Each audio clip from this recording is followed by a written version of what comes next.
जी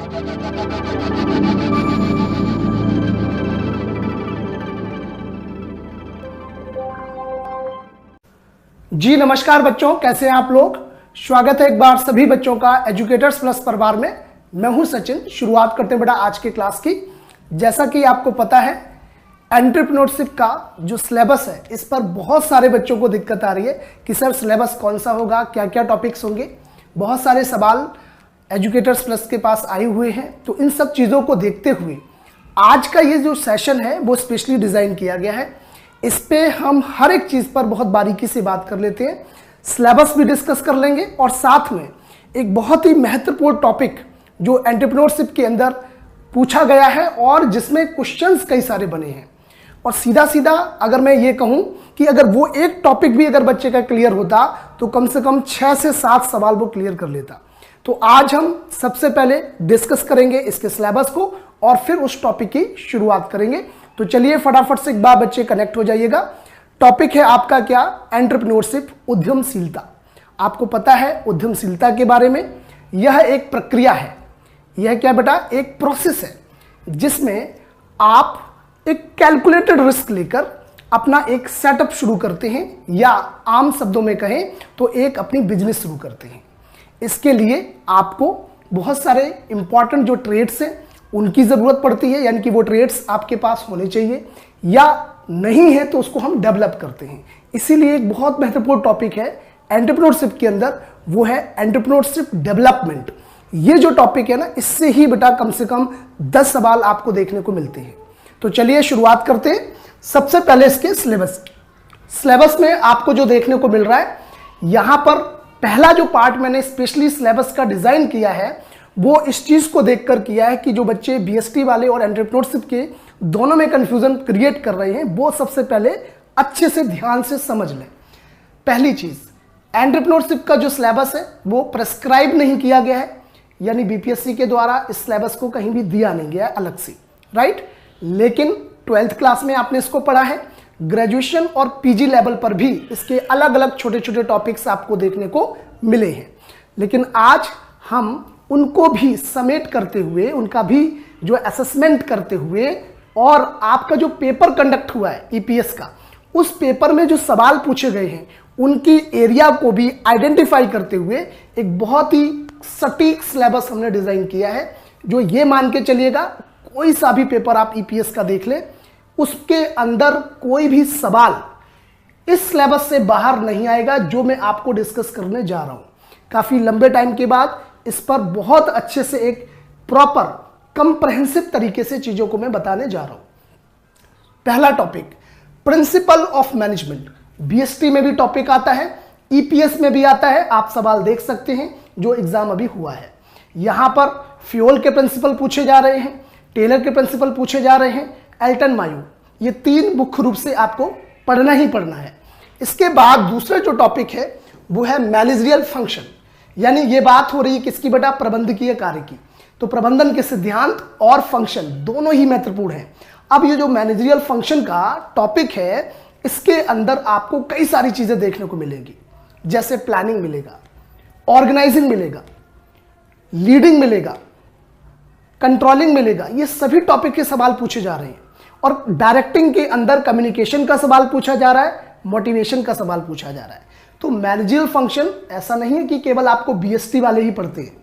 ये टॉपिक आपका ईपीएस के अंदर भी उतना ही महत्वपूर्ण है जितना कि बीएसटी में था। ये ध्यान से समझिएगा बात। ये दोनों टॉपिक आपके इंपॉर्टेंट है, सवाल इससे बन रहे हैं। और एक नहीं, 5-5 सवाल, 6-6 सवाल इतने टॉपिक से आ रहे हैं। खासकर मैनेजरियल फंक्शन से अगर आप देखोगे तो लगभग 7 सवाल बने हैं। तो ये दोनों टॉपिक आपके महत्वपूर्ण है, ध्यान से पढ़िएगा। बिजनेस एनवायरनमेंट, अगर मैं बात करूं बिजनेस एनवायरनमेंट की, तो इसके अंदर खासकर 2 टॉपिक बहुत महत्वपूर्ण हैं। एक तो एनवायरनमेंट के फैक्टर, व्यावसायिक वातावरण, यानी कि यहां पर बात हो रही है बिजनेस एनवायरनमेंट की। एक तो फैक्टर इसमें आपका रहेगा, जो एनवायरनमेंट के फैक्टर्स आपने पढ़े हैं, जो एनवायरनमेंट के आपने कारक पढ़े हैं, जिसमें आंतरिक और बाहरी कारक यानी इंटरनल और एक्सटर्नल फैक्टर, यहां से सवाल आपका बाकायदा बना है। आप देखिएगा प्रीवियस ईयर का पेपर जो अभी कंडक्ट हुआ है रिसेंट, उसको देखिएगा, सब कुछ मिलेगा यहां से। दूसरा जो बहुत महत्वपूर्ण टॉपिक बन रहा है वो बन रहा है बेटा एलपीजी, लिबरलाइजेशन, प्राइवेटाइजेशन, ग्लोबलाइजेशन, जिसके अंदर हम बात करते हैं उदारीकरण की हम बात करते हैं, राइट, जिसके अंदर हम बात करते हैं निजीकरण की बात करते हैं, ध्यान से देखिएगा, निजीकरण की बात करते हैं, और जिसके अंदर हम बात करते हैं बेटा किसकी, वैश्वीकरण की बात करते हैं। ये सभी टॉपिक आपके एग्जाम में पूछे जा रहे हैं, एलपीजी मॉडल से सवाल पूछे जा रहे हैं। अभी हाल ही में इसका रिजल्ट आया है बीएसटी का और ईपीएस का। बहुत सारे बच्चे जो क्वालिफाइड हुए हैं उन्होंने मैसेज करके बताया कि सर बहुत ही शानदार उनका पेपर रहा था, और उस समय जब पेपर हुआ है उस समय भी बहुत ही पॉजिटिव फीडबैक बच्चों का था।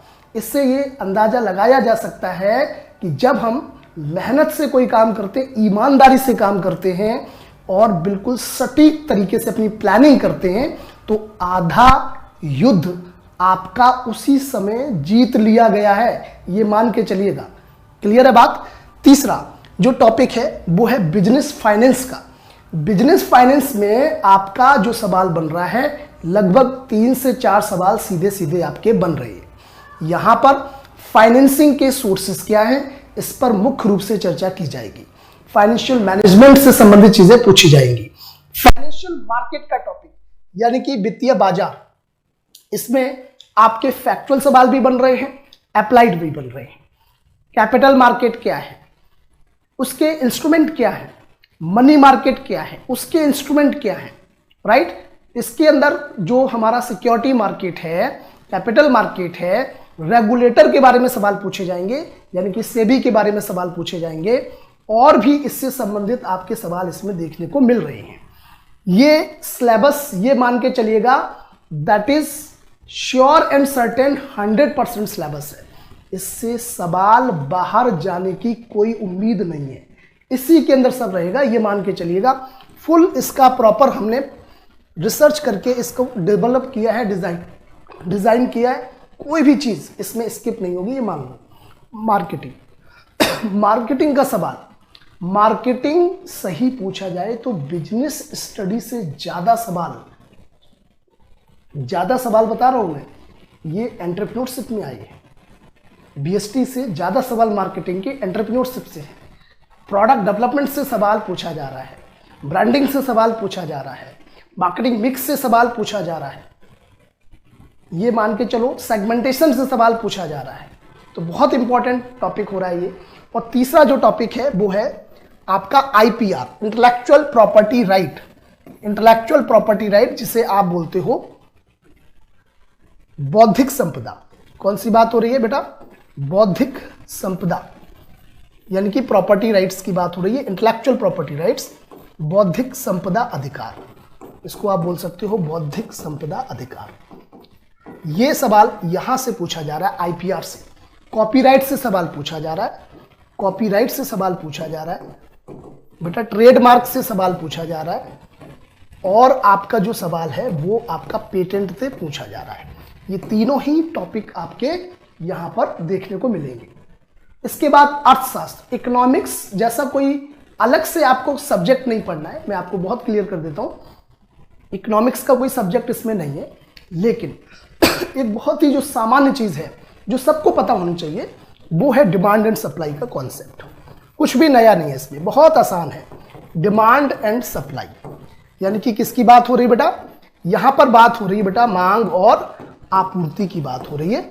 यहां से एक बेसिक सवाल आपका बन जाता है। इसका मतलब कुल मिला के आपको बेसिक अंडरस्टैंडिंग, बहुत बेसिक अंडरस्टैंडिंग इसकी भी रिक्वायर्ड है। लेकिन जो मैंने ऊपर टॉपिक्स बताए हैं इनमें आपको प्रॉपर अंडरस्टैंडिंग की जरूरत है, प्रॉपर अंडरस्टैंडिंग की। कंज्यूमर एक्ट से सवाल बना है, कंपनी एक्ट से सवाल बना है। कंपनी एक्ट में खासकर मैं आपको बता दूं, कंपनी एक्ट पर बहुत फोकस नहीं किया जा रहा है, लेकिन कंज्यूमर एक्ट पर अधिक फोकस किया जा रहा है। यानी जो आपका उपभोक्ता अधिनियम है ये ज्यादा इंपॉर्टेंट टॉपिक आपका देखने को मिल रहा है। ये टॉपिक ज्यादा इंपॉर्टेंट है, उपभोक्ता अधिनियम। और याद रखना इसमें आपको दोनों उपभोक्ता अधिनियमों के बारे में थोड़ा थोड़ा समझना है। खासकर नया तो है ही इंपॉर्टेंट जो 2019 का है, सामान्य जानकारी 1986 वाला 1986 वाला जो कंज्यूमर एक्ट है उसकी भी जानकारी रखनी है। इसके बाद एक सवाल आपका जो है, 1 से 2 सवाल लगभग फॉर्म ऑफ ऑर्गेनाइजेशन से बनने के चांसेस रहते हैं, जो बहुत छोटा टॉपिक है, इसमें बहुत डिटेल नहीं है, सिंपल आपको कुछ चीजें पता होनी चाहिए, जैसे कि आपको पता हो प्रोप्राइटरशिप फर्म क्या है, राइट, कोऑपरेटिव फर्म क्या है, आपको पता होना चाहिए जॉइंट स्टॉक कंपनी क्या होती है, राइट। इस तरीके के बेसिक सवाल यहां पर बनते हैं। तो ये जो मैंने टॉपिक आपको बताए ये वो टॉपिक हैं जो कि बिजनेस स्टडीज के साथ आपको इंटीग्रेटेड मिलेंगे, यानी कि उससे जुड़े मिलेंगे। तो जो बच्चे बीएसटी पढ़ रहे हैं उनके लिए ये टॉपिक्स एकदम आसान है, और जो बच्चे ईपीएस की तैयारी कर रहे हैं उन्होंने बीएसटी में ये टॉपिक पढ़े ही होंगे। तो कहने का मतलब है कि ये टॉपिक कॉमन मान लो आप। अब इसमें अलग क्या है, एंटरप्रेन्योरशिप में अलग क्या हो रहा है जो थोड़ा सा अलग दिखेगा आपको, क्योंकि एंटरप्रेन्योरशिप के अंदर आपको ये सभी चीजों की इंपॉर्टेंस है। भाई एक उद्यमी को फंड तो लेना ही है ना, तो उसको बिजनेस फाइनेंस तो पता ही होना चाहिए। एक उद्यमी को अपनी कंपनी को आगे भी बढ़ाना है तो उसके लिए मार्केटिंग भी उसको समझ में आनी चाहिए, इकोनॉमिक्स भी थोड़ा सा समझ में आने चाहिए। तो कुल मिला के इन सबका रोल है किसके अंदर, एंटरप्रेन्योरशिप के अंदर।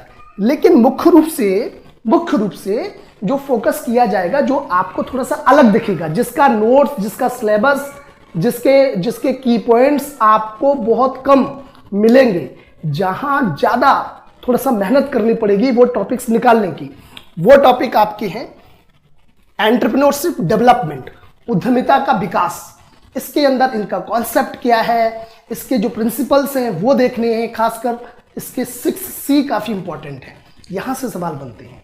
और सबसे इंपॉर्टेंट टॉपिक जो इसमें देखने को मिलता है वो है वर्गीकरण, क्लासिफिकेशन, यानी कि संकल्पना और 6Cs के साथ साथ ये जो 6C है इसके साथ साथ उद्यमिता के प्रकार और आपको पता होने चाहिए। प्रकार से सवाल इतना ज्यादा आया है, मैं आपको बता रहा हूं, सीधे सवाल आपको मिलेंगे 4 से 5।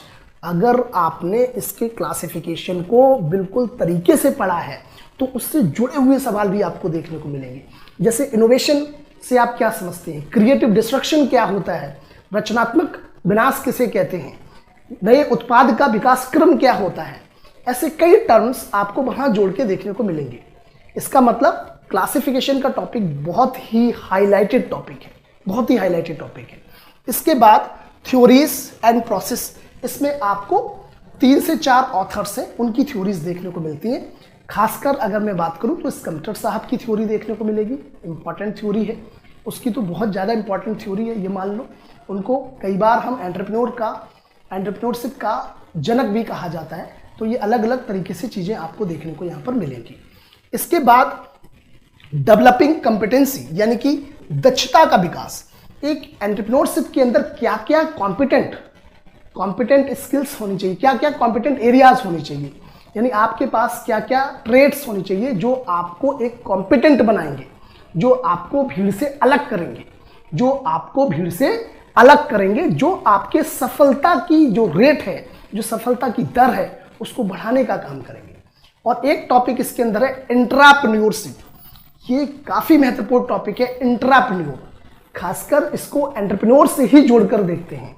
किसी ऑर्गेनाइजेशन के अंदर जो कंपनी का मुख्य कार्यकारी अधिकारी होता है, जिसको सीईओ बोलते हो, या कंपनी के अंदर जो मुख्य वित्त अधिकारी होता है, सीएफओ होता है, ये सभी एंटरप्रेन्योर का रोल प्ले करते हैं। एक एंटरप्राइज के अंदर अगर देखा जाए तो इनकी सबसे महत्वपूर्ण भूमिका होती है, इसीलिए इनको एंटरप्रेन्योर के नजदीक रखा जाता है। नजदीक का मतलब है कई बार हम इसको इंटरचेंज भी करते हैं, लेकिन हाँ, दोनों में अंतर है, दोनों में डिफरेंस है, राइट है।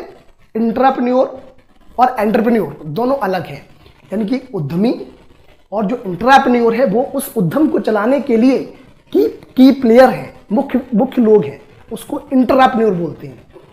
यहां पर जो टर्म है ना इंट्रा, यानी के अंदर, किसके अंदर, ऑर्गेनाइजेशन के अंदर जो की लोग हैं, जो मुख्य लोग हैं, जैसे सीईओ, सीएफओ, मुख्य कार्यकारी अधिकारी, मुख्य वित्तीय अधिकारी, CTO जिनको बोलते हैं चीफ टेक्निकल ऑफिसर, मुख्य तकनीकी अधिकारी, ये वो लोग हैं जो कंपनी को रन करते हैं सही मायने में ग्राउंड पर। इसके बाद जो टॉपिक आता है वो है व्यवसाय में नवाचार, इनोवेशन।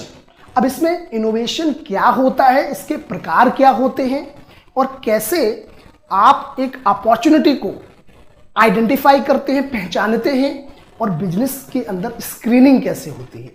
यानी कि जब भी आप कोई निर्णय लेते हैं तो उससे पहले आपको ये सारा होमवर्क करना पड़ता है। दुनिया के अंदर बहुत सारी संभावनाएं हैं, लेकिन उन संभावनाओं को समझना, उनको पहचानना, ये बहुत महत्वपूर्ण है। आपके अंदर बहुत सारी संभावनाएं हैं, आप उनको कैसे तराशते हैं ये बड़ा महत्वपूर्ण है। क्योंकि सही समय, सही दिशा अगर आपको नहीं मिलती है तो आपके पास सब कुछ होते हुए भी आप जीवन में कुछ नहीं कर पाते।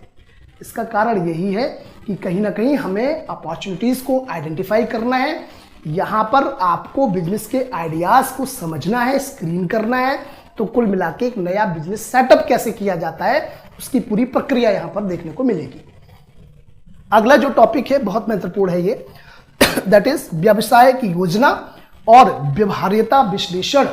ये टॉपिक बहुत महत्वपूर्ण है। फिजिबिलिटी एनालिसिस, भाई कोई भी काम आप करने जा रहे हैं तो पहले ये चेक करोगे ना कि वो कार्य हमारे लिए कितना व्यवहार्य है, कितना फिजिबल है, कितना प्रैक्टिकल है, कितना फायदेमंद है।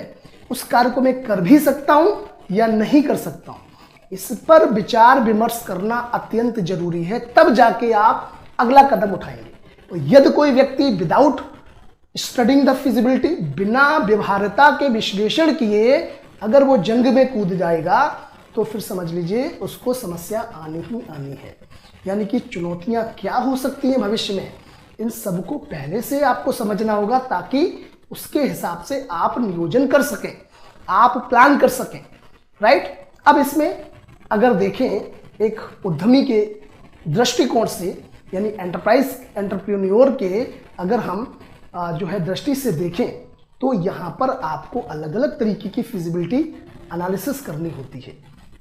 आपको अलग अलग तरीके के व्यवहार्यता विश्लेषण करनी होती है कि आप तकनीकी रूप से कितने महत्वपूर्ण है, कितना स्ट्रांग है, आपके पास मैन पावर है या नहीं है, स्किल्ड मैन पावर, कुशल व्यक्ति आपके पास है या नहीं, आपके पास फंड है जो आप काम करने जा रहे हैं। इन सब का असेसमेंट करना, तब जाके बिजनेस शुरू करना, राइट। ये आता है फिजिबिलिटी एनालिसिस में। क्लियर है बात। यहां तक हमारा ये पूरा क्या है, सिलेबस है। इसमें एक अंतिम फेज और है अंतिम फेज और है जो बहुत महत्वपूर्ण है। भारत में सूक्ष्म और लघु उद्योग, small scale industries, micro industries क्या होती हैं, किस तरीके से सरकार का इन उद्योगों को बढ़ाने में योगदान है। और इससे भी महत्वपूर्ण चीज, एक एक्ट आपने पढ़ा होगा जो सवाल बना भी था बीपीएससी के अंदर, वो है MSME, micro small medium enterprises. यानी कि यहाँ पर आपके सूक्ष्म लघु उद्योग जो होते हैं इनकी क्या जुरिडिक्शन है, क्या लिमिट है, किसे कहते हैं माइक्रो कंपनी, किसे कहते हैं स्मॉल कंपनी, किसे कहते हैं मध्यम कंपनी, यानी सरकार की परिभाषा क्या है। इसके लिए बाकायदा आप इससे संबंधित अधिनियम है, एक्ट है 2006 का, इसका सवाल भी बना था, ये बहुत महत्वपूर्ण है। इसके बाद institutional finance to small industry, यानी कि वो कौन कौन से आपकी इंस्टीट्यूशन है, संस्थाएं हैं जो फंडिंग करती हैं, वो कौन सी कमर्शियल बैंक्स हैं, वो कौन से कोऑपरेटिव बैंक्स हैं, जैसे सिडबी वगैरह है, small industrial development bank of India, ये सब आप देखेंगे, मुद्रा बैंक है, ये देखेंगे। ये सभी टॉपिक आप इसके अंदर पढ़ेंगे। और बिजनेस एथिक्स के बारे में भी हमें पता होना चाहिए, एटलीस्ट एक एंटरप्रेन्योर को ये बात पता हो कि भाई बिजनेस एथिक्स क्या है, क्या सही है और क्या गलत है। तो ये कुल मिला के हमारा सिलेबस है।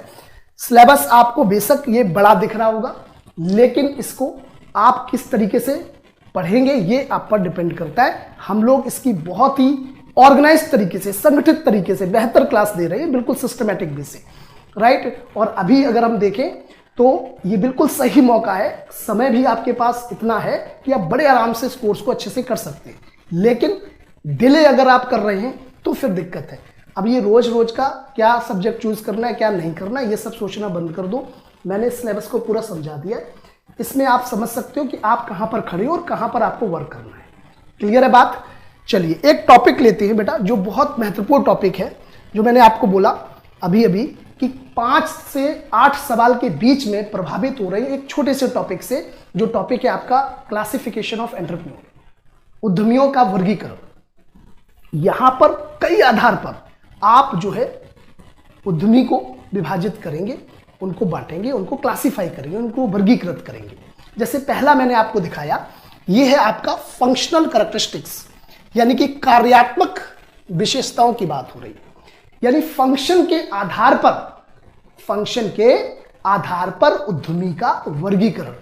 जैसे पहला आपको दिख रहा है इनोवेटिव, यानी कि नवाचार, यानी कि ये नवाचारी उद्यमी है। ये कैसा उद्यमी है? ये आपका नवाचारी उद्यमी है। इमिटेटिंग एंटरप्रेन्योर, इसको बोलते हैं अनुकरण करने वाला उद्यमी। अनुकरण करने वाला उद्यमी, ध्यान से समझिएगा, अनुकरण करने वाला उद्यमी, यानी कि ये दूसरे की कॉपी कर रहा है। अब क्यों कर रहा है, इस पर अभी हम डिस्कस करेंगे। एक होता है फेवियन एंटरप्रेन्योर, यानी कि ये बड़ा शांत उद्यमी होता है, ये जल्दबाजी में नहीं रहता, पेशेंस होता है इसके पास, धैर्यवान उद्यमी है ये। कैसा उद्यमी है बेटा? धैर्यवान उद्यमी है ये आपका धैर्यवान उद्यमी है, ध्यान रखिएगा।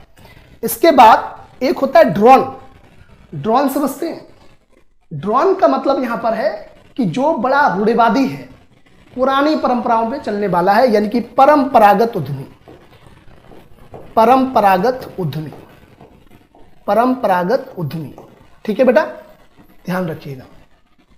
इसके बाद आपका आता है, तो पहले नंबर पे हम इनोवेटिव को ही डिस्कस करते हैं, नवाचारी को डिस्कस करते हैं। ये 4 प्रकार के वर्गीकरण हम किसके आधार पर पढ़ रहे हैं?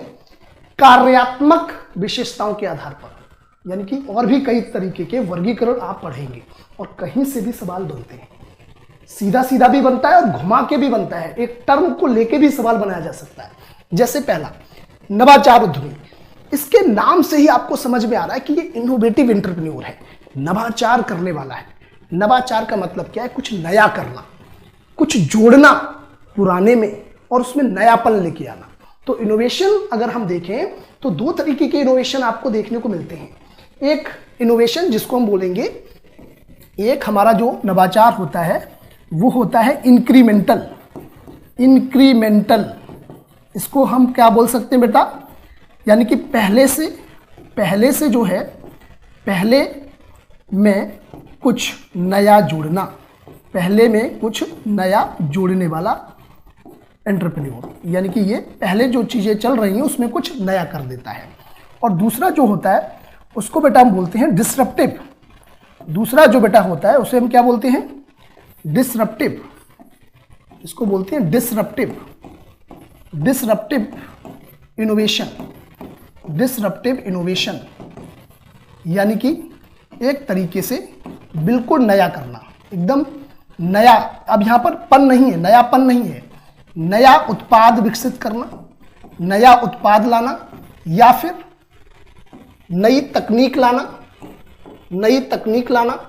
यानी कि कुल मिला के आप यहां पर बिल्कुल पूरी तरीके से चीजें नई लेके आते हैं।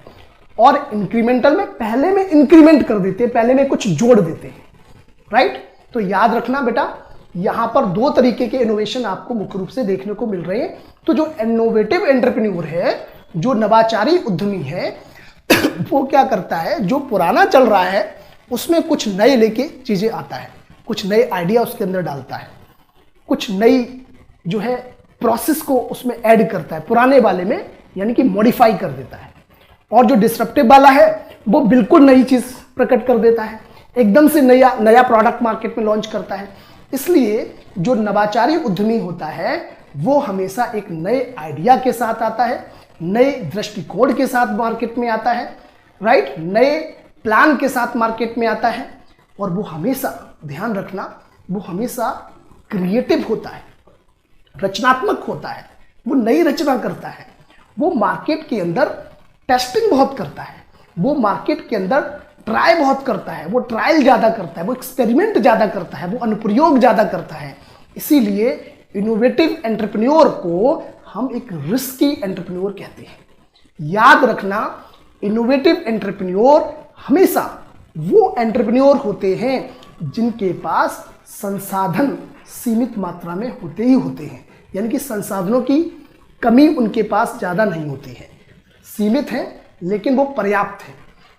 संसाधनों की कमी नहीं है इनके पास संसाधन पर्याप्त मात्रा में है।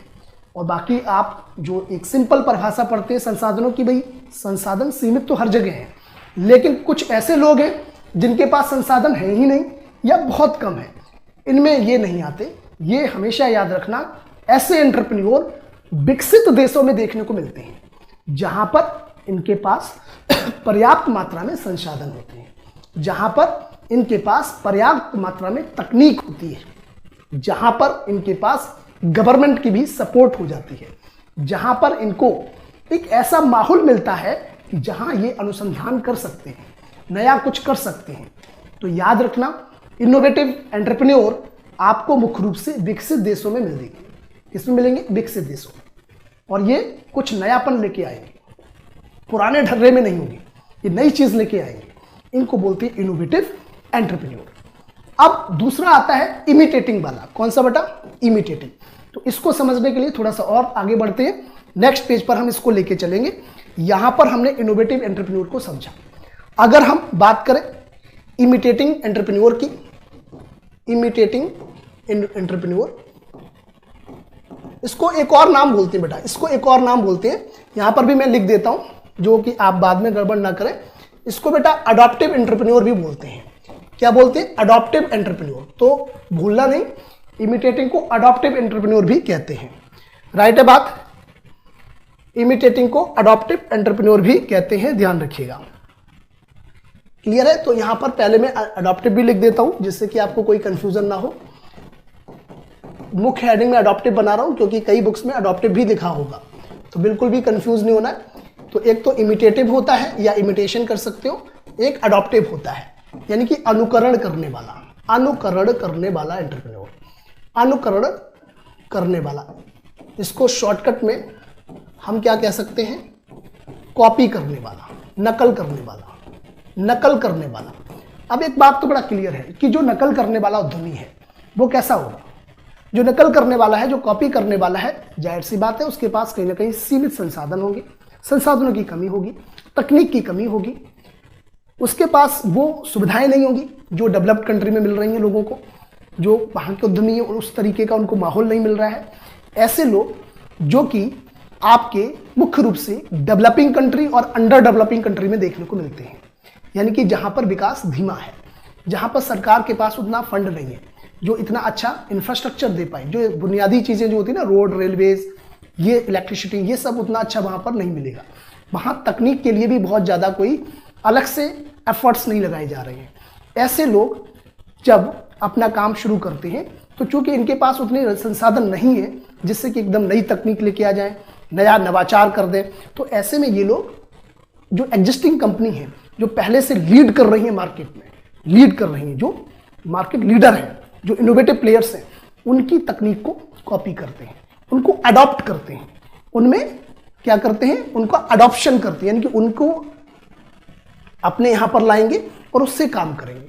कई बार उसमें कुछ बदलाव भी कर देते हैं, छोटा मोटा बदलाव भी हो जाता है, और कई बार उसको डिक्टो कॉपी भी कर लेते हैं, लेकिन उस केस में उन्हें कहीं ना कहीं उस कंपनी के साथ कोई ना कोई अपनी डील करनी होती है। जैसे कई बार होता है ना, जिसके पास पेटेंट है किसी मॉडल का, वो मॉडल आप नहीं यूज़ कर सकते, उसके लिए आपको परमिशन लेनी पड़ेगी, उसके एवज में आपको कुछ देना भी पड़ेगा। तो कुल मिला के ये अडॉप्टिव एंटरप्रेन्योर जो होते हैं ये अनुकरण करते हैं, कॉपी करते हैं, और ये मुख्य रूप से आपको विकासशील देशों में देखने को मिलेंगे, डेवलपिंग कंट्री में देखने को मिलेंगे, विकासशील देशों में देखने को मिलेंगे, और ये अंडर डेवलपिंग में भी देखने को मिलेंगे। ठीक है, अंडर डेवलपिंग भी लिख सकते हो, अंडर डेवलपिंग भी लिख सकते हो।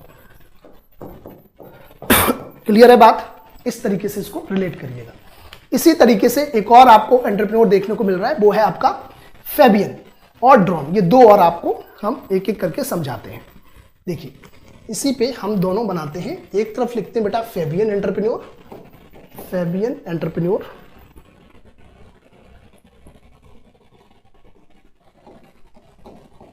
फेबियन एंटरप्रेन्योर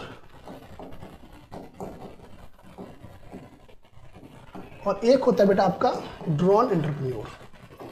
एक आपका होता है ड्रोन एंटरप्रेन्योर। ये दो आपके और रहेंगे, ठीक है बेटा। इनको थोड़ा समझते हैं। जो फेबियन एंटरप्रेन्योर होता है वो ये मान के चलो, क्योंकि हमने अभी क्या बताया था, ये धैर्य रखने वाला एम्प्लॉयर है।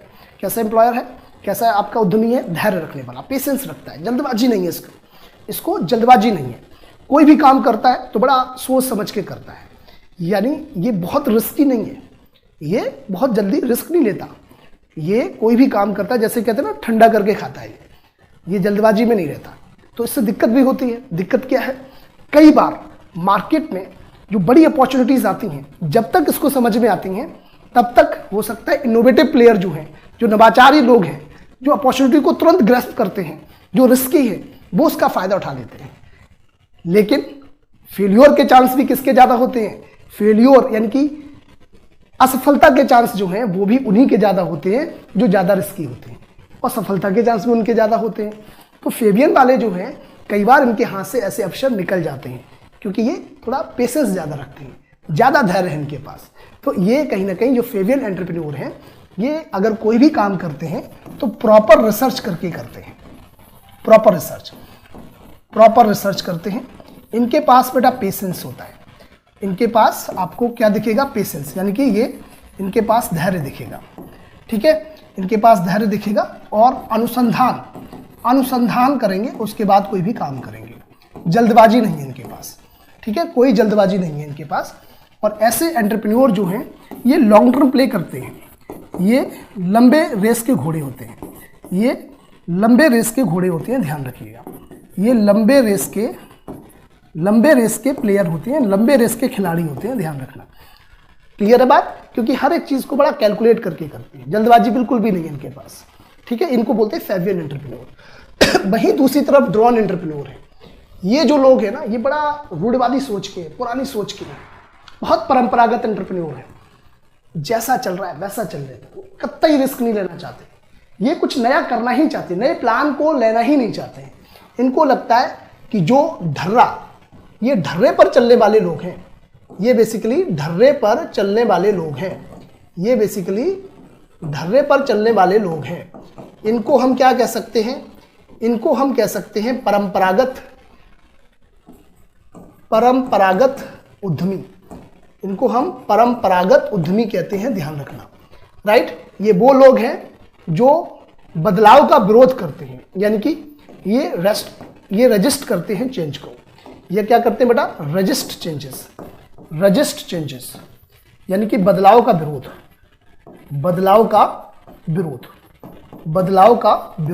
ये लोग बदलाव का विरोध करते हैं, ठीक है। ये थोड़े से ये मान के चलो लेट उठते हैं सोकर, और इनका घाटा क्या रहता है, दिक्कत क्या है, ये जल्दी फेल हो जाएंगे, फिर क्यों, लॉन्ग टर्म नहीं चल पाएंगे, क्योंकि एनवायरनमेंट, पर्यावरण तेजी से बदल रहा है, बिजनेस एनवायरनमेंट बहुत तेजी से बदल रहा है। यदि आपने चीजों को, नई चीजें जो मार्केट में आ रही हैं उनको नहीं सीखा, उनको अपने में इंप्लीमेंट नहीं किया, उनमें आप नहीं ढले, तो आप पीछे रह जाएंगे और एक दिन आप बंद हो जाएंगे। आपके उद्यमी जो आप इस तरीके के जो उद्यमी हैं वो खत्म हो जाते हैं धीरे धीरे।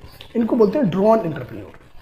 क्लियर है बात। ये मैंने आपको सिर्फ एक वर्गीकरण बताया है उद्यमी का, ऐसे कई वर्गीकरण है। उदाहरण के लिए एक वर्गीकरण है डेवलपमेंट, विकास के आधार पर वर्गीकरण, ये दूसरा है। इसमें आप फर्स्ट जनरेशन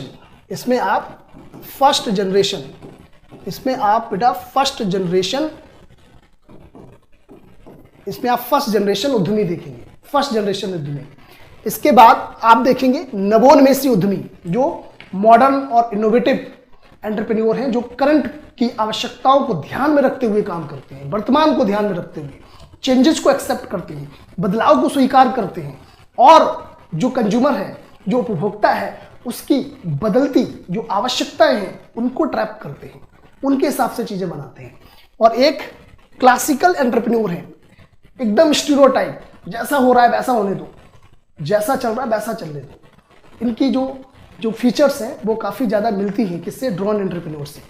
ड्रोन एंटरप्रेन्योर से काफ़ी ज़्यादा इनका फीचर मिल रहा है।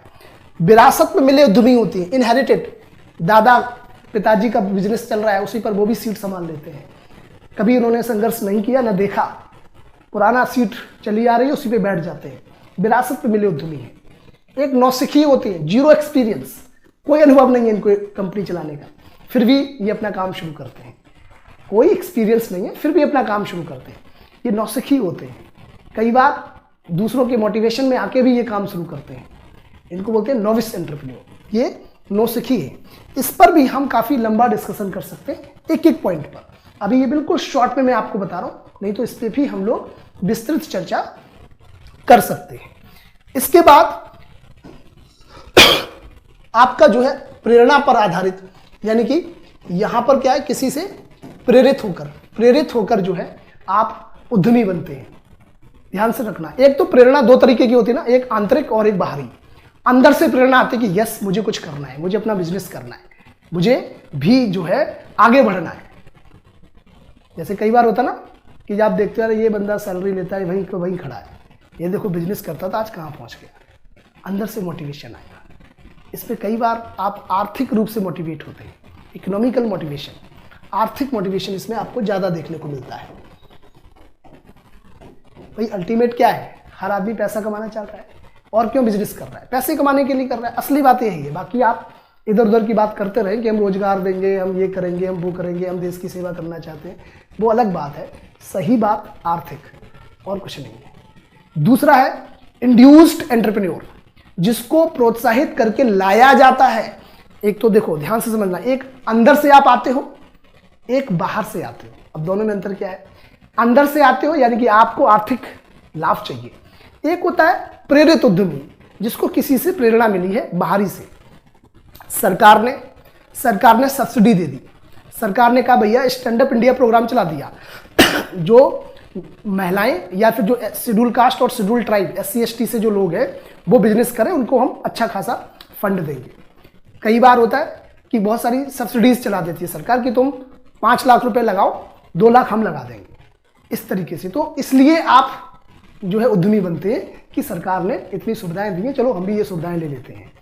तो तरह तरह के उद्यमी मार्केट में देखने को मिलते हैं। ये है आपका प्रेरणा के आधार पर उद्यमी। इसी तरीके से और भी आपको उद्यमी दिखेंगे। एक होता है पोर्टफोलियो उद्यमी। पोर्टफोलियो का मतलब होता है जो कई सारी बिजनेस को रन कर रहा है, मल्टीपल बिजनेस यूनिट्स इसको बोल सकते हो, जो आपका विभिन्न बिजनेस यूनिट को चला रहा है, विभिन्न बिजनेस यूनिट को चला रहा है। जैसे कि मैंने उदाहरण किसका दिया, टाटा का। टाटा ऑटोमोबाइल में देखिए कि कार भी मैन्युफैक्चर कर रही है, टाटा जो है नमक भी बना रही है, टाटा आपका जो है इंश्योरेंस भी कर रही है, टाटा आपका हर जगह देखने को मिल रहा है, टाटा आपका स्टील भी बना रही है, टाटा आपका कंप्यूटर्स में भी है, टाटा आपका केमिकल्स में भी है, राइट। टाटा कई सारे क्षेत्रों में है। इससे मतलब निकल रहा है कि ये पोर्टफोलियो एंटरप्रेन्योरशिप है, राइट। इसी तरीके से इंक्यूबेटिव होता है, दूसरों को मदद करना, इंक्यूबेट करना, दूसरों को आगे बढ़ाना। कई लोग कंपनियां चलाते हैं, वो सिर्फ इसलिए चलाते हैं कि बाकी को एंटरप्रेन्योर बनाते हैं, बाकी को एडवाइस देते हैं, बाकी को कंसल्टेंसी देते हैं, बाकी को सेवाएं देते हैं। अच्छा, एक होता है फेमिनिस्ट वाला, जिसमें खासकर महिलाएं एंटरप्रेन्योर देखने को मिलती हैं, महिलाएं उद्यमी होती हैं। इससे प्रेरित होकर बाकी महिलाओं के लिए भी रास्ता खुलता है।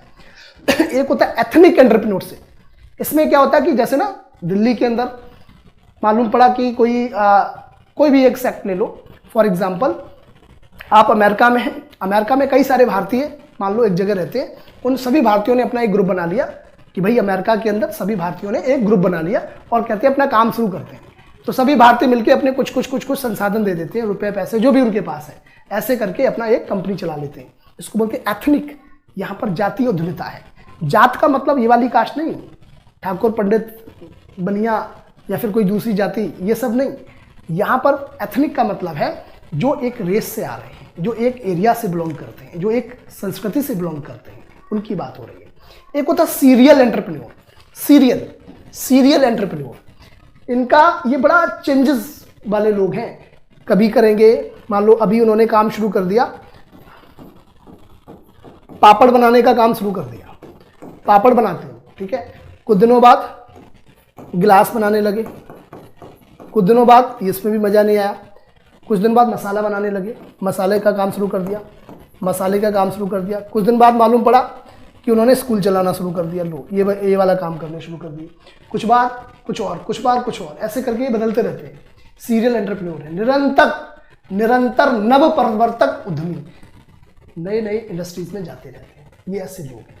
तो इस तरीके से आप कई प्रकार के वर्गीकरण पढ़ते हो, एक प्रकार नहीं बेटा, ये देखिएगा व्यवसाय के प्रकार के आधार पर, बिजनेस के आधार पर। अब इसमें तो बहुत सारे देखने को मिलेंगे, इसको बहुत सारे देखने को मिलेंगे। तो जो भी बच्चे हमारे ऐप पर हैं वो लगातार इन सब चीज़ों को इसी तरीके से कर रहे हैं। तो ये हमारा आज का टॉपिक था, जिसमें मैंने आपको ये बताना चाहा था कि किसी भी टॉपिक को जब आप पढ़ते हैं तो उसकी गहराई तक जाना बहुत जरूरी है। सिर्फ एमसीक्यू से काम नहीं चलता है। जब तक आप गहराई में नहीं उतरेंगे तब तक आप उस कॉन्सेप्ट को क्लियर नहीं कर पाएंगे, और ऐसे में वो सवाल तो आप कर देंगे एग्जाम में जो आपने कभी पढ़ा था, और जो एमसीक्यू पढ़ा नहीं था, जिसको घुमा के दिया है, उसमें आप लटक जाएंगे और सवाल गलत हो जाएगा। क्लियर है बात? तो आज के टॉपिक में इतना ही था, बाकी मिलते हैं अगली क्लास में। तो मेरा मानना है कि आप अगर इस चीज़ों को तरीके से कर रहे हैं तो बड़ी आराम से मंजिल मिल जाएगी, दिक्कत कोई नहीं है। बस दिक्कत ये है, वो है आपके कमिटमेंट की। याद रखना, कमिटमेंट बहुत ज़रूरी है, और समय का प्रबंधन बहुत ज़रूरी है, और सही मार्गदर्शन सबसे ज़रूरी है। तो आज के लिए यहीं तक, बाकी मिलते हैं अगली क्लास में। Okay bye, take care, see you in the next class.